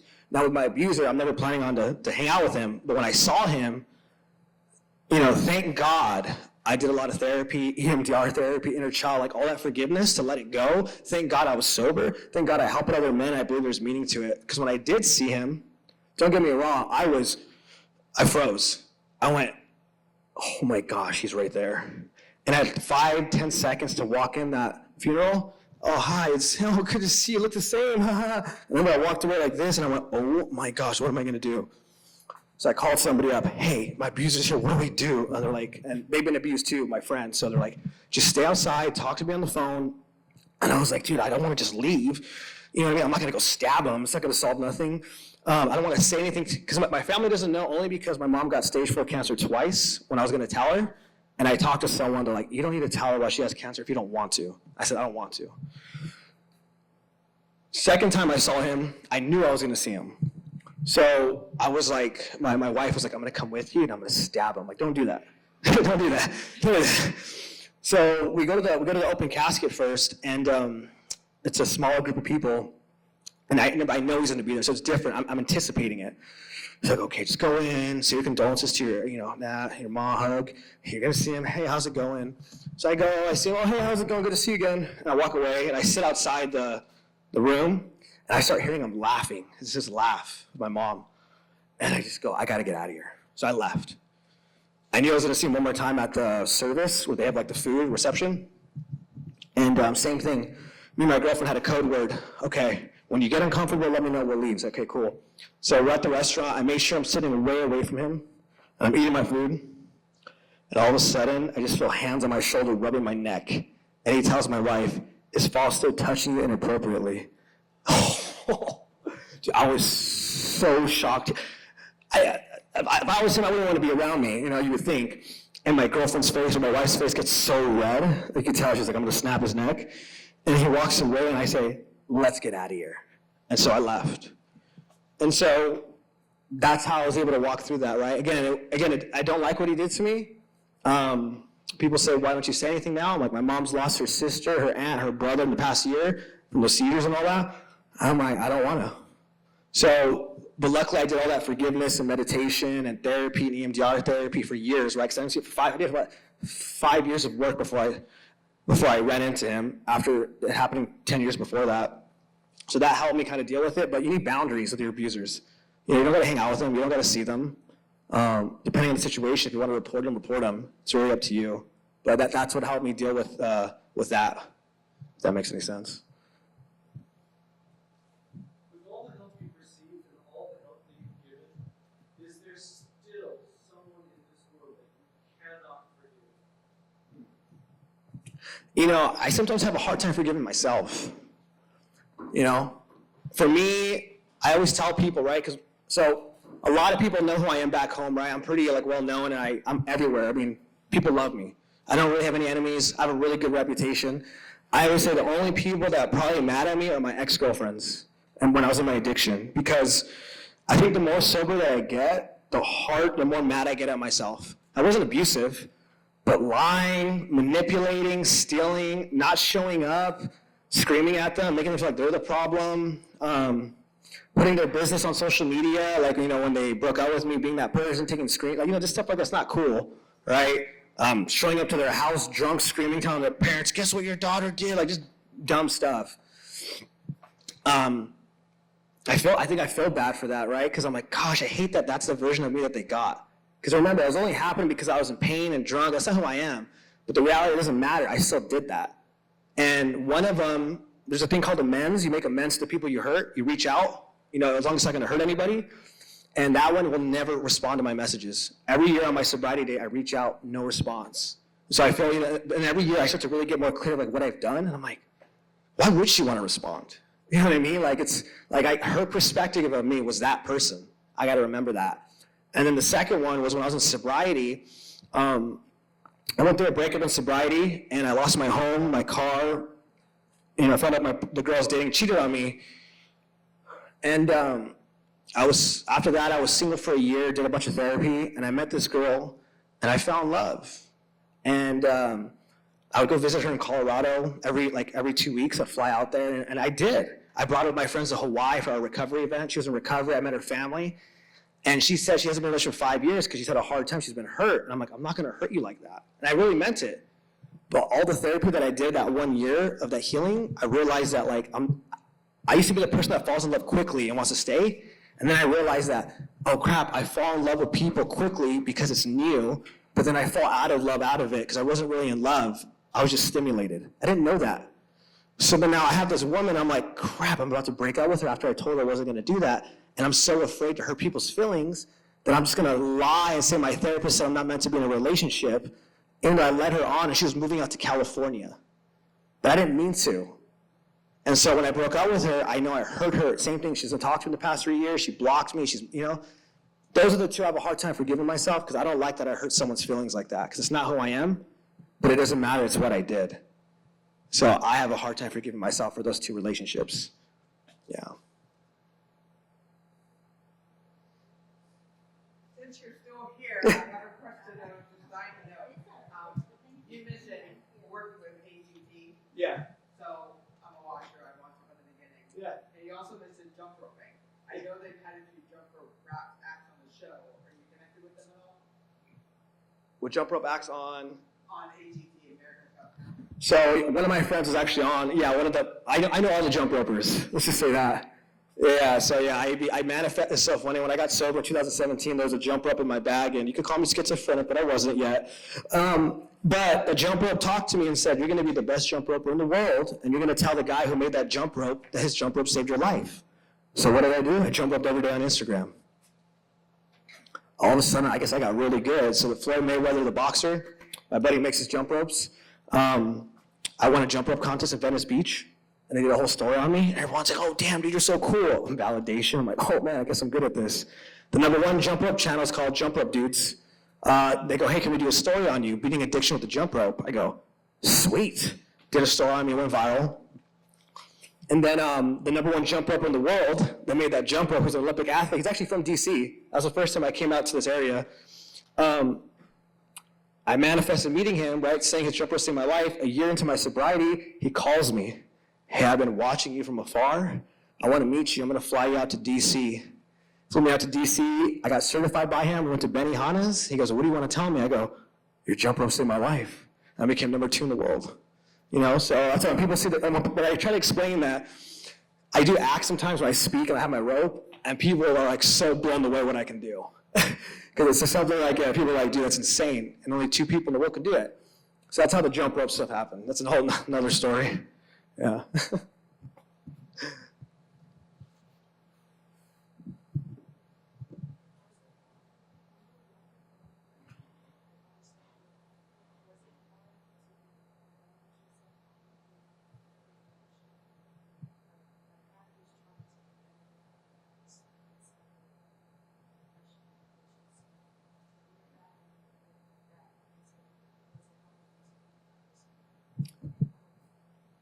Yeah, I would say like she was saying to have a hard time being by myself when I was younger, trying to cope with like everything going on. Yeah, that's why I was never alone. You know, that's where like I was codependent. I always had to be around friends. I always had to be in a relationship. I always had to be in something because I was so afraid to be alone with my thoughts. Even though I wanted to get right, you know, but I didn't have therapy yet. I didn't have a safe place to go to yet. I didn't understand. I wasn't reading any books on like self-development, you know, any of that stuff. And so as much as I really wanted it, I was so afraid to be by myself and deal with it that even though I wanted it, it was a lot easier to avoid it, you know, and be around people. And that's why I think why, you know, I got to a point where it became too much when I was 25 and I finally reached out for help. Because, you know, you can avoid it for a while. You know what I mean? You can go have fun, do things, go to school, date people, have experiences, whatever. But, like, you know, right, it's still always there. So, yeah, I was so afraid to be alone. That's why I was always avoiding it. Until it got to a point where, like, I got so afraid that, like, even avoiding it's not helping. And that's when I finally was able to just go, like, you know, I got to talk about it. I got to face it. As much as it hurts, the pain of staying in the pain was worse than changing at that point. And I finally felt like the strength to move forward.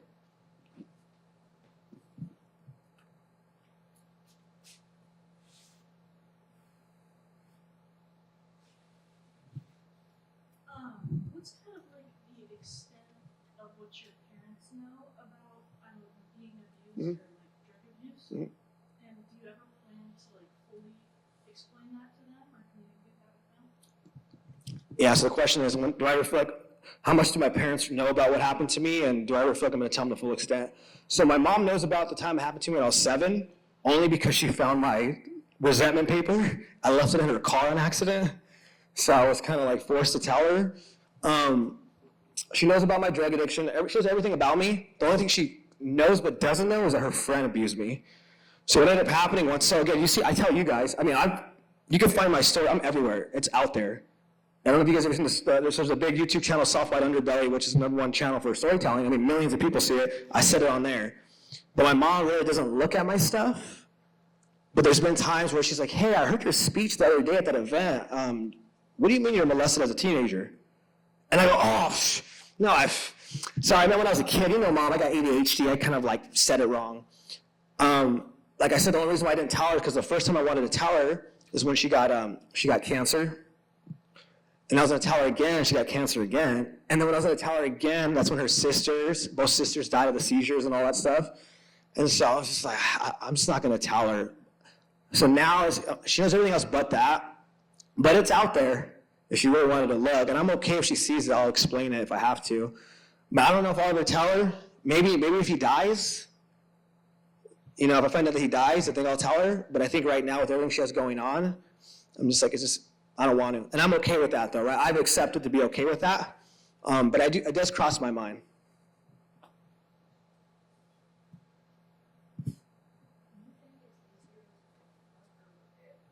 Say that again.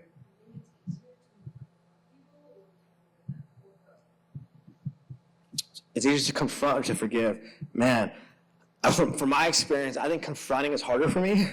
I don't like conflict. You know what I mean? Like confronting people gives me anxiety. But I know sometimes it's needed.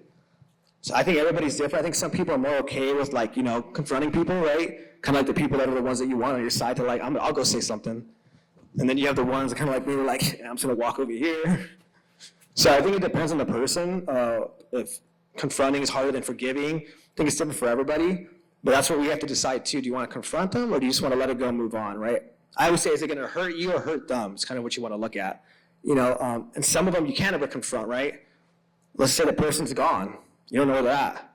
Those are called living amends. My living amends to once I got sober, I said I will never cheat on a woman that I date ever again. I only cheated because, again, I was drunk. It doesn't make it right. High hurts, but the reality is I used to cheat on my partners because when I was sexually abused by men, I thought that if a woman would sleep with me, it meant it never happened. So when my partner wouldn't sleep with me, because just normally tired or whatever, I took it as, oh my gosh, no, it's because what happened to me, I can't have this happen. They know I'm going to go sleep with somebody else to prove that what happened to me didn't happen. So there's reasons, a lot of people when they cheat too, there's a lot of reasons to why they actually do it. You know what I mean? They're deeper. So a living amends for me was never do that again to anyone you date moving forward. And I never have done that again in 8 years to the people I've been with. So confronting and forgiving, which one's harder depending on the person, really figure out when confronting is the right thing to do for that situation. And if you can't ever confront them, you make a living amends to do it for yourself. Like I remember one time I stole $30,000 from a place in my addiction. And I said, what do I do with this? Well, I don't think you should tell them because it's probably not the right thing right now. Do you have money on you? I'm like, I don't. He goes, how about you order food from there every single day until you feel like you spent 30 grand? And that's what I did. I had a little notebook and I paid attention to once I paid 30 grand at that restaurant and I tipped out the servers and everybody, I did my thing, So kind of figuring out a way to make it right, to confront or to forgive.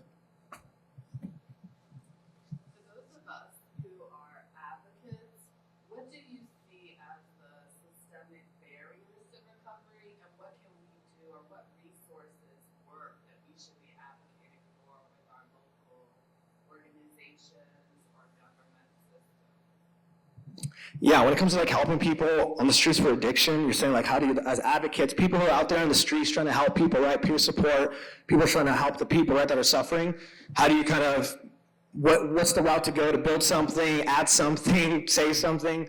From my experience, what I've learned is, there's a lot of red tape a lot of times when it comes to, working with governments and stuff like that, right? There's rules and regulations. I always feel like when you want to help people for some reason in a nonprofit way or in a good way, for some reason it's a lot harder in that area, right? It's why is this more difficult, right? So I think what I've learned is sometimes you just got to be the person that starts something up.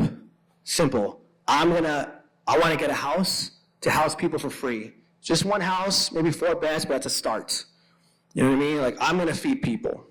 I'm going to find a way to give people help. I don't have to go to anybody, but create a safe space, even if it starts small, because you start small now, and it can grow into something bigger down the road. So I think sometimes you got to find a creative way to create that safe space instead of waiting around, because it may never happen, or it may take longer than you think, or you may not have the resources yet to make that happen, or know that person yet.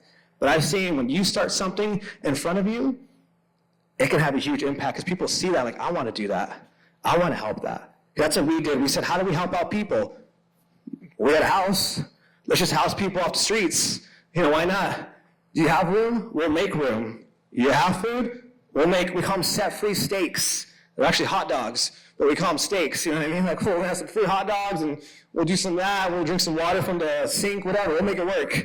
You know what I mean? So I think that's a good way to kind of start. Start with what you have in front of you, because you'd be shocked what you can do with that.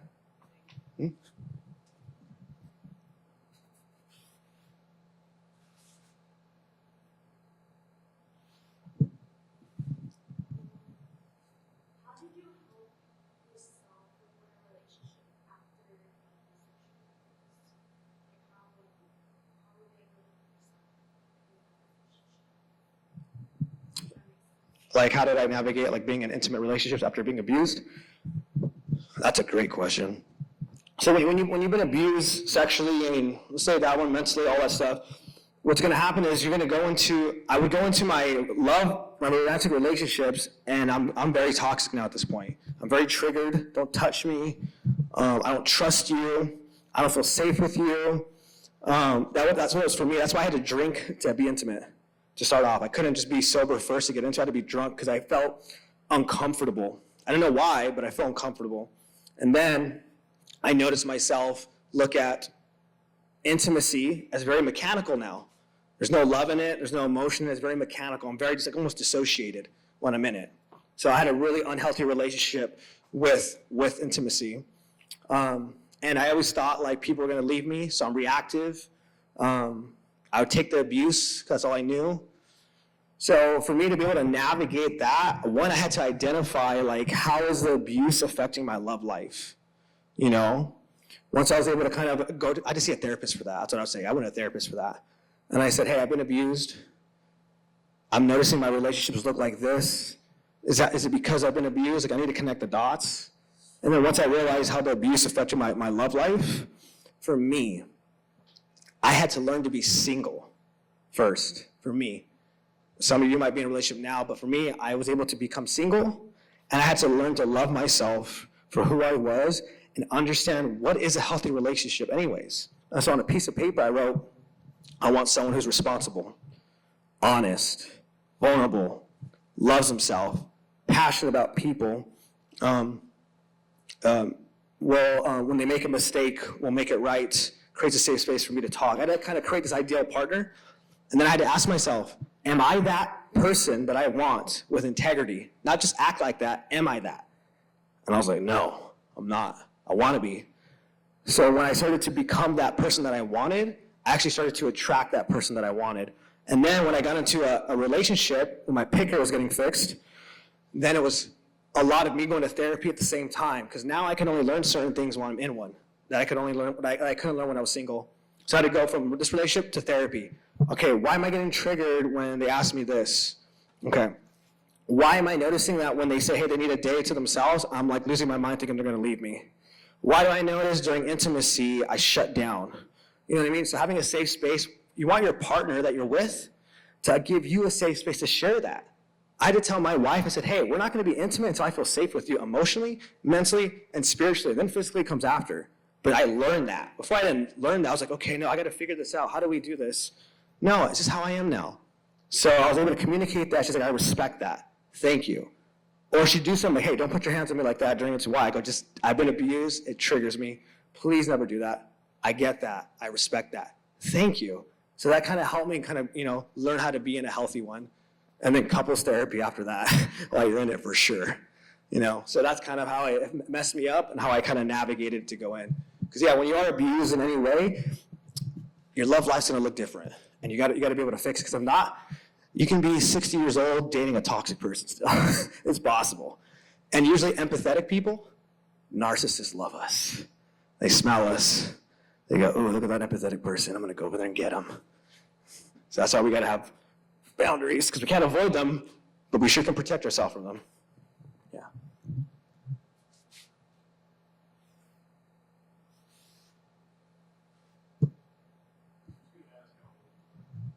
How old do you think I am?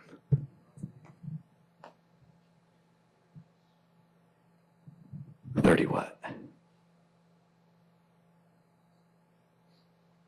30? No, 33. Oh, no, yeah, 33. Do I look 33 or I look younger? I was gonna say 32. I'll take it. That's right. my peptides are working.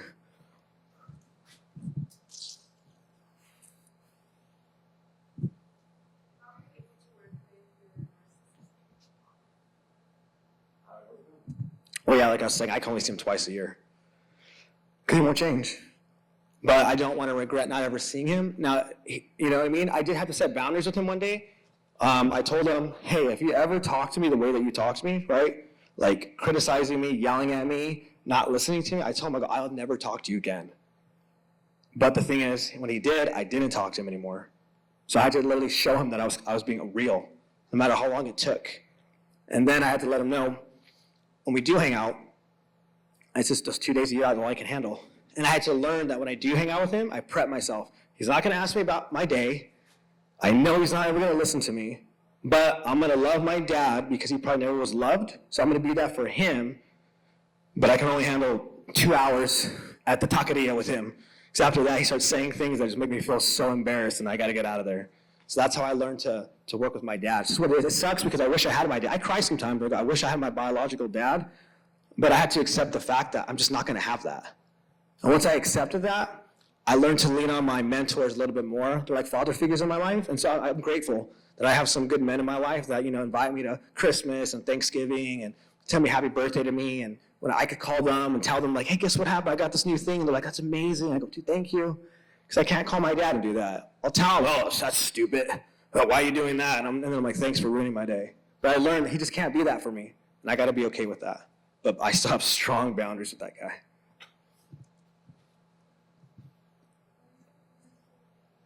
Oh, no, thank God.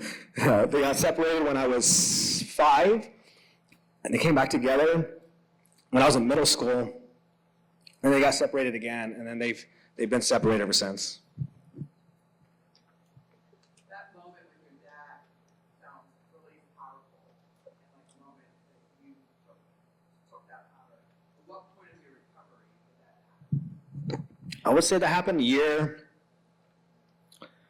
I think that was year 5. Yeah, I think that was year 5 after all those deaths started happening. It was Christmas, I remember, and I remember I was having a mentally bad day, and I didn't want to see my family on my dad's side. I was like, I don't want to go there. Like, there's no point in me being there. So my ADHD mindset, I was like, I'm going to drive to Arizona on Christmas. Yeah, let's just go there. And so I went out there, and on my way back, my dad called me, where were you?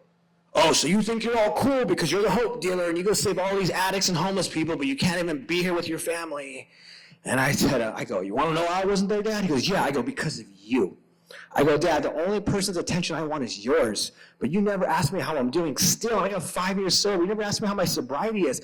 You know I was sexually abused. It's all over the internet, and you were sexually abused, and you never asked me how it happened to me or how I felt. You could be there for me, but you don't. Well, things happen to people. No, I don't care if it happens to people. I'm talking about me and you. I want you. Dad, I'm messed up because of you. Let's just be real. You weren't there for me. I needed you. You know what I mean? It's like, that's as simple as it is. I forgive you. I've let it go, but that's the facts. Well, no, I go, no, Dad. I go, if you dismiss it again, I'm hanging up. If you want to see me, you need to change. So yeah, it was a very empowering moment to do that. But I had to because I've never expressed myself to him. You know what I mean? And I'm lucky he kind of listened to an extent, right? Like to an extent, he's still changed, but I notice sometimes he'll notice when he kind of gets like that, I look at him and he goes, oh, okay. You know, because he knows I'll cut him off. You know what I mean? So, but very empowering to do that. But, you know, that's not everybody's story. My wife, her parents, and I'll go to you, her parents, man, her life would be a movie. Surprised she didn't become an addict. She just became obsessed with traveling. She's been in 80 countries alone as a woman, solo traveling. She's gangster. Her parents were terrible. I mean, oh my gosh. And till this day, they haven't changed. I get to see how it happens, and she's just like, they won't change. So she doesn't hang out with them. You know what I mean? That's her boundary. She's like, I can't. I've seen her try. And I watch, I go, dude, yeah, I get it now. I get it. So sometimes I never see them again, unfortunately. You know, it's what it is.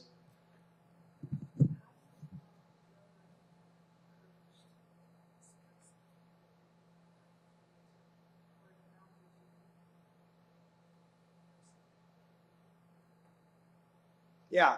So yeah, how do you find the confidence to express your boundaries and your needs to somebody, right, and stay firm in it? Something I've learned is this: you won't be able to express your boundaries and keep them if you still need them for something. Think about it. I can't express my boundaries to a girl that I'm dating if I feel like I can't do any better than her. Nope. No, I won't say it because I'm afraid she'll leave me if I do it. You see what I mean? If I still feel like, for example, you'll see some people in treatment where they're on their parents' insurance company to get a rehab. So their parents are like very toxic. I mean, like, I talk to the parents, they're crazy, all right? And I tell the kid, then just cut your parents off if they're like that to you. I mean, I can't, they're right. They said they'll take my insurance away and I can't get help. Okay, So usually when you need somebody for something, right? Validation, love, connection, money, livelihood, or something you think you need them for, that usually makes it hard for us to kind of like speak up for ourselves. But once we can give ourselves everything that we need, then it's a lot easier to express yourself because now you don't care. Like, hey, if you don't respect it, I'm out. Simple as that. So that's the way I was able to gain confidence. Whereas for me, I had to learn that, hey, I can actually put gas in my car. Hey, I can get myself a car. I can pay my rent now. You know what I mean? I can do things that I want to do. So that kind of helped me little by little get more confident to express my needs and be okay. And then once I loved myself, because remember, I was a serial dater. You open a door for me, I think you're my girlfriend. That's just how it is. Girl looks in my eyes, I'm like, I think she likes me. That's how bad I was. So once I was able to learn to love myself, I'm able to, in my relationship now, to be like, hey, that's not okay with me. It's not. And if this, you know what I mean? So work on that, and I'll work on my part, because I have a part too. She respects it, I respect it, we move together. But if she wasn't, I'm okay with being single now. She knows that. And I tell her, I go, hey, if this doesn't work out, I'm okay. I don't say that in a mean way, I'm just like, I'm okay. Like, I can be alone, I'm okay. I don't need anybody.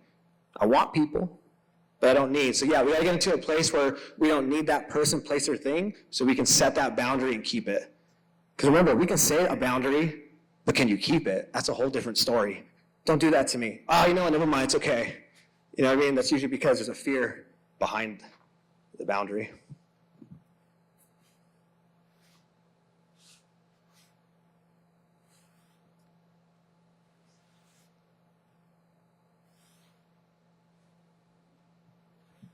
Fausto, I want to say that you have created a genuine space.